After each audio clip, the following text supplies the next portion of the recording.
bamthethisa bazikhuza sebemthethisa bese beyakhumbula lo muntu amalungelo wanikeza uma bemthatha yini kanjani uzophuma lana ngoba bophisa ingakho sebemteketisa bemdlalisa bezama ukumhlekisa thula nana ngathi sawenza amaphoyisa sakhula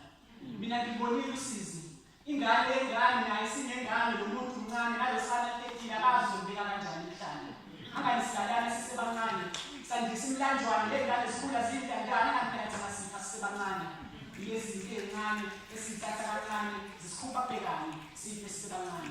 theni lezi zinto ezincane esithatha kancane zisikhupha bhekane sife sisebancane sekwaphendula ubusika ukuthi emtholampilo asingoba nayo sothola impilo kodwa emtholampilo siya ngoba nayo sobulala impilo angaphila nalabo abaqedwe nasimile emtholampilo lapho khona zonke imfihlo mina ngiyafisa ukwazi ukuthi ubani ufike nale mkhiqizo imjovo namaphilisi angena esiswini aphendula umlilo eshisa ingane ikhaya isoliphiko lithi Jehova le ndawo encane wangibeka kuyona iyabhubha nomlilo uyashisa nomama ongizalayo uyahluleka ukuvula siswami ngiyafunga kuyoba nhlanhla amazinyo engakushayanga mina ngawayithandanga lento kusengane ifike nomhlaba yangakwenza athi uyobaba yilezi zinto ezincane esiyithatha kancane zisikhupha kubekane sife sisebancane yilezi zinto ezincane esiyithatha kancane zisikhupha kubekane sife sisebancane sesaphendula omalambane